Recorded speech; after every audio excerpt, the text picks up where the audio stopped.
Tuna fish কীভাবে রান্না করব সেই রেসিপিটি আজকে শেয়ার করব। প্রিয় ভিউয়ার্স, আসসালামু আলাইকুম, ওয়েলকাম ব্যাক তানজিনা কুকিং। প্রথমেই বলে দিচ্ছি, আমি এক হাত দিয়ে রান্না করব আর এক হাত দিয়ে ভিডিও করব, সেজন্য ভিডিওটা একটু অগোছালো মনে হবে, সো কেউ কিছু মনে করবেন না।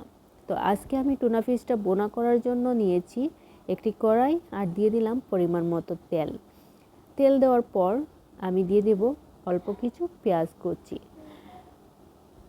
এখানে পেঁয়াজ কুচি দিয়ে দিলাম আর সামান্য একটু লবণ দিয়ে পেঁয়াজটাকে ভাজা করে নেব। আর এদিকে আমি যে টুনা ফিশটা রেখেছিলাম সেই টুনা ফিশটাকে একটা ছাঁকনির সাহায্যে অতিরিক্ত পানিটা সেঁকে নেব।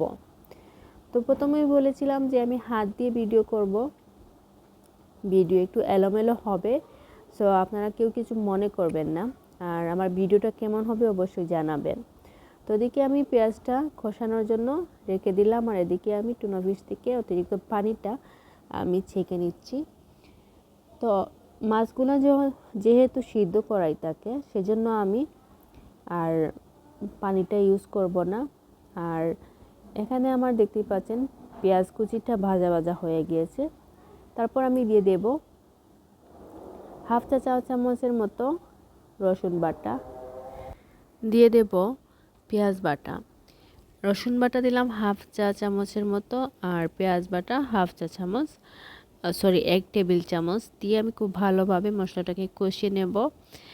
আর মশলাটা যত ভালো কষানো হয় রান্নাটা খেতেও তত সুস্বাদু হয়।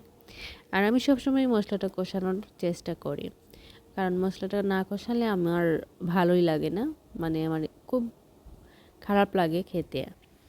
সো আমি যে তরকারি রান্না করি সবগুলোই আমি মশলা কষিয়ে তারপর বাদবাকি মশলাগুলো ইউজ করি। তো এখানে আমি খুব ভালো করে মশলাটা কষিয়ে নিয়েছি। এখানে আমি দিয়ে দিলাম হলুদ গুঁড়ো। আমার টুনা ফিশের পরিমাণ কিন্তু 1 কাপের মতো, সো আমি এর জন্য সব কিছু অল্প অল্প করে দিচ্ছি।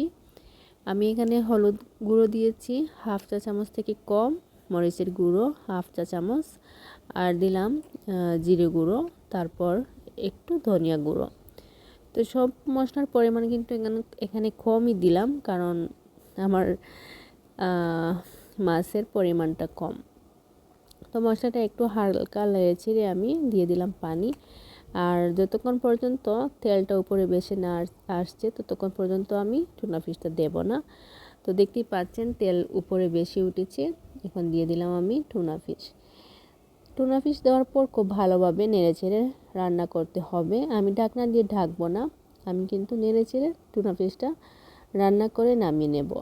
সো এখানে দেখতে পাচ্ছেন আমি এক হাত দিয়ে ভিডিও করছি, সেজন্য কড়াইটা ধরতেই পারছি না, সেজন্য আমি ভিডিওটা পজ করে খুব ভালোভাবে নেড়েচেড়ে আমি আপনাদেরকে দেখাচ্ছি।